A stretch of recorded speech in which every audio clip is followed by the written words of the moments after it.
হরে কৃষ্ণ, জয় নিতাই, জয় গৌর। আমার সন্তানেরা, আমাকে এই অবস্থায় দেখে তোমরা দুঃখ করো না, কারণ পৃথিবীর এটাই সিস্টেম। জন্ম মৃত্যু আমাদের হাতে থাকে না। তো তোমরা তো সকলেই জানো আমার সন্তানেরা, তোমাদের বাবা ইহলোকের মায়া ত্যাগ করে পরলোকে চলে গেছেন দেহ রেখে। তো ওনার সমস্ত কিছু করতে বা ওনার উদ্দেশ্যে যা যা কিছু করার করতে আমার অনেক দেরি হয়ে গেল, তাই আমি কোনো ভিডিও দিতে পারিনি। তো আমার সন্তানদের উদ্দেশ্যে একটাই কথা বলা, তোমরা আমার পাশে থেকো, আমাকে সাহস দিও, কারণ আমি তো তোমাদেরকে সব কিছুই বলি। কষ্ট তো হচ্ছেই, দীর্ঘ দিনের সাথী তোমাদের বাবা সঙ্গে ছিলেন, গোটা বাড়ি তিনি দেখে রাখতেন। তো তিনি চলে গেলেন আমাকে এবং তোমাদের ভাইকে এই পৃথিবীতে রেখে। তো এবার আমি ভিডিও তো অবশ্যই দিতেও হবে তোমাদের উদ্দেশ্যে, তা নাহলে তোমরাও ছুটে বেড়াবে, ধন্দে পড়ে যাবে।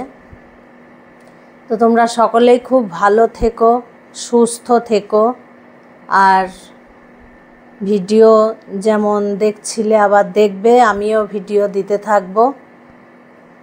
তোমাদের জন্য আমার সব সময়ের জন্য মনটা ছটফট করে, তাই তোমাদেরকে জানালাম। খুব ভালো থেকো তোমরা। এসো, 16ই আশ্বিন একাদশী যেহেতু চলে আসছে, 16ই আশ্বিন 3রা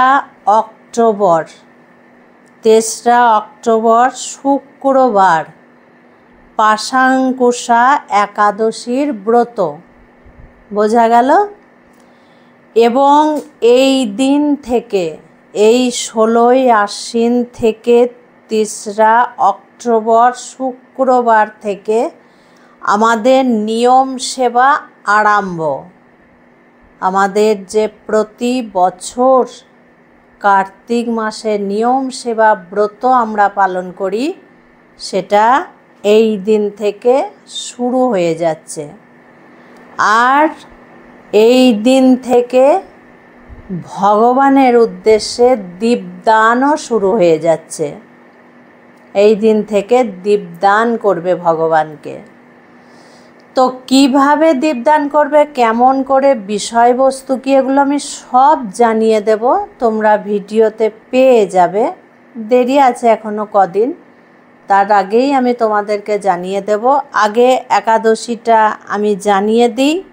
আচ্ছা, পরের দিন অর্থাৎ শনিবার 3রা অক্টোবর শুক্রবার একাদশী, অক্টোবরের 4 তারিখ শনিবার, এখানে পারণের টাইম দেখাচ্ছে 9:27 মধ্যে পারণ।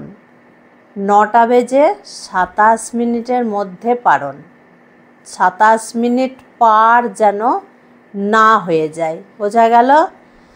তো একাদশীর মহিমা, একাদশীর ব্রত কথা মাত্র একটা পাতা, ছোট্ট, বেশি বড় নয়।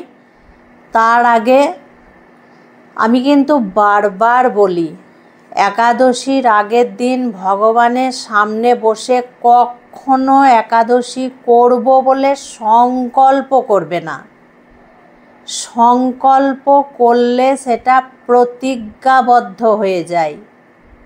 মানুষের এই শরীরের নিশ্চিত কথাবার্তা তো কেউ বলতে পারে না যে কি হবে না হবে। তখন যদি আমি ঠিকঠাকভাবে একাদশীটা পালন না করতে পারি, মহা বিপদ হয়ে যাবে, অমঙ্গল হয়ে যাবে।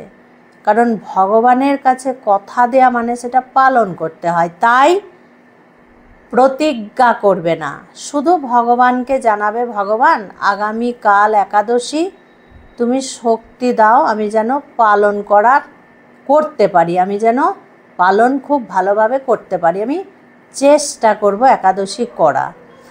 একাদশীর পরের দিন পারণ মন্ত্র অজ্ঞান তিমিরান্ধস্য ব্রতে না নেন কেশব প্রসিদ সুমুখনাথ জ্ঞান দৃষ্টি প্রদভব।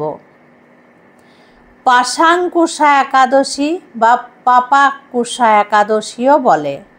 আশ্বিন মাসে শুক্লপক্ষিয়া পাশাঙ্কুশা একাদশী মাহাত্ম্য ব্রহ্মবৈবর্ত পুরাণে বর্ণিত আছে। যুধিষ্ঠির বললেন, হে মধুসূদন, আশ্বিন মাসে শুক্লপক্ষের একাদশীর নাম কি? তদন্তরে শ্রীকৃষ্ণ বললেন, হে রাজেন্দ্র, আশ্বিনের শুক্লপক্ষিয়া একাদশী পাশাঙ্কুশা নামে প্রসিদ্ধা। কেউ কেউ একে পাপাকুশাও বলে থাকেন। এই একাদশীতে অভীষ্ট ফল লাভের জন্য মুক্তিদাতা পদ্মনাভের পূজা করবে। শ্রী হরির নাম কীর্তন দ্বারা পৃথিবীর সর্বতীর্থের ফল লাভ হয়। বদ্ধ জীব মোহবশত বহু পাপ কর্ম করেও ভগবান শ্রীহরির শরণাপন্ন হয়ে প্রণাম নিবেদন করলে নরক যাতনা থেকে রক্ষা পায়। এই একাদশীর মহিমা শোনার ফলে নিদারুণ যম দণ্ড থেকে মুক্তি লাভ হয়। শ্রী হরিবাসর ব্রতের মতো ত্রিভুবনে পবিত্রকারী আর ব্রত নেই। হাজার হাজার অশ্বমেধ যজ্ঞ এবং শত শত রাজসীয় যজ্ঞ এই ব্রতের শতভাগের এক অংশের সমান হয় না। এই ব্রত পালনে স্বর্গবাস হয়, মুক্তি, দীর্ঘায়ু, আরোগ্য, সুপত্নী, বন্ধু প্রভৃতি অনায়াসে লাভ করা হয়। হে রাজন, গয়া, কাশী, এমনকি কুরুক্ষেত্র শ্রী হরিবাসর অপেক্ষা পূর্ণ স্থান নয়। হে ভূপাল, একাদশীর উপবাস ব্রত করে রাত্রি জাগরণ করলে অনায়াসে বিষ্ণুলোকে গতি হয়। এই পাশাঙ্কুশা ব্রতের ফলে মানুষ সর্বপাপ মুক্ত হয়ে গোলোকে গমন করতে সমর্থ হয়। এই পবিত্র দিনে যিনি স্বর্ণ, তিল, গাভী, অন্ন, বস্ত্র, জল, ছত্র, পাদুকা কাউকে যদি দান করে তাকে আর যমালয়ে যেতে হয় না। যারা এই সকল পূর্ণ কার্য করে না তাদের জীবন কামারশালার হাপড়ের মতো বিফল। নিষ্ঠার সাথে এই ব্রত পালনে উচ্চকুলে নিরোগ ও দীর্ঘায়ু শরীর লাভ হয়। অত্যন্ত পাপাচারীও যদি এই পূর্ণ ব্রতের অনুষ্ঠান করে তবে সেও রোরপ নামক মহা পাপ যন্ত্রণা থেকে মুক্ত হয়ে শ্রী বৈকুণ্ঠ সুখ লাভ করে। কৃষ্ণ ভক্তি লাভই শ্রী একাদশী ব্রতের মুখ্য ফল। তবে নিজের মন গড়া যদি কেউ করে তাহলে স্বর্গাদি ফল তার সামান্য লাভ হয়। বোঝা গেল? এই দিন, এই একাদশীর দিন আমার শ্রী মহাপ্রভু শ্রী শ্রী ধামেশ্বর মন্দিরে নবদ্বীপে 108 ঝাড়বাতি দ্বারা ভগবানকে মঙ্গলারতি করা হবে। যেহেতু এই দিন থেকে দীপদান শুরু। আমার সন্তানেরা, তোমরা মাটির প্রদীপ কিনে আনবে, সর্ষের তেল বা তিল তেল নিয়ে রাখবে। তারপরে যে সন্তানেরা তুলসী কাষ্ঠ জোগাড় করে রেখে দিয়েছ তারা তুলসী কাষ্ঠের মাথায় কাপাস তুলো নিয়ে ঘি বা তিল তেল ডুবিয়ে চিপে নিয়ে ভগবানকে এই দিন থেকে আরতি করতে লাগবে। যাদের ঘরে গোপাল আছে, যাদের ঘরে রাধাকৃষ্ণ আছে, যাদের ঘরে নারায়ণ আছে, যাদের ঘরে চৈতন্য মহাপ্রভু আছে সকলকে চরণে 4 বার, নাভিতে 2 বার, মুখমণ্ডলে 3 বার, গোটা শরীরে 7 বার এইভাবে তোমরা ভগবানকে দীপদান করবে। বাড়িতে যে থাকবে তাকে দিয়েই তোমরা দীপদান করবে।